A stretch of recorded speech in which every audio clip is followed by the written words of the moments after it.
issue na nasagap ng batikang talent fans ng parehong kapuso superstars na sina Bea Alonzo at Marian Rivera, ang balitang umiingay ngayon na siyang iniuugnay sa kanila. Ikinadismaya ng mga netizen ang panibagong issue na nasagap ng batikang talent manager na si Ogie Diaz tungkol kay Bea. Sa kanilang latest showbiz update nitong February 12, 2024 na pinamagatang Bea Dome Wedding nakadepende kay Marian Rivera, tila may naidagdag na naman sa isa sa napakaraming naglalabasang rason sa naudlot na kasalang Bea at Dominic Roque. Ayon kay Ogie, hindi umano nagkasundo ang dalawa sa wedding na gusto nila dahil simple lang ang gusto ni Dominic, habang ang gusto naman ng aktres ay bonggang kasalan. Ani Ogie, ang dahilan daw ay one time nagdi-discuss sila tungkol sa number ng mga invited guest. Gusto daw ni Bea magarbo, marangya, ganun. Si Dominic daw gusto niya pili lang yung mga invited nila, yung talagang mahahalaga lang sa buhay nila. Yung naging bahagi ng kanilang journey. Kasi naikwento rin sa akin dati yan ni Dominic. Sinabi pa nga ni Dominic, diba? Gusto namin maging ninong at ninang yung mga successful yung married life. Tila hindi nga naging maganda ang imahe ngayon ng aktres, lalo na't ayon pa sa nalaman ni Ogie na mayroong gustong ma-achieve si Bea sa kanila sanang wedding. Syempre, yung kapasidad ng lalaki to spend for the wedding ay limited lang. Lalo na't sinasabi nung iba na mas mayaman si Bea kaysa kay Dominic. Tapos nabalitaan ko pa na merong gustong ma-achieve si Bea. Kasi tulad ng ibang celebrities,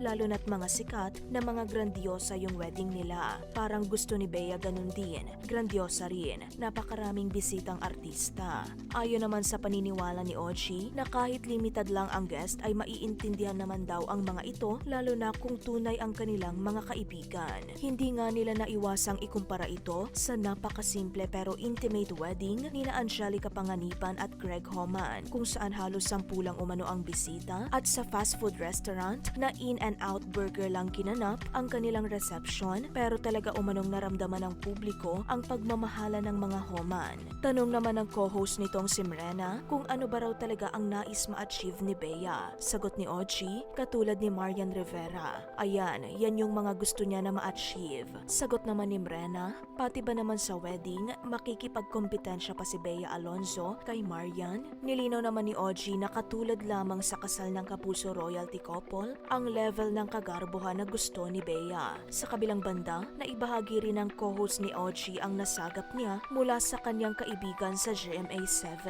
Aniya, may nagsabi lang sa akin na bago ialok yung isang teleserye kay Bea Alonzo, dadaan muna kay Marian. Siya muna ang aalokin. Kapag hindi tinanggap ni Marian, saka mapupunta kay Bea, saka iaalok. Gayunpaman, hindi umano ito kumpirmado ayon kay Ogie. Ano ang opinyon mo kaugnay sa klase ng kasal na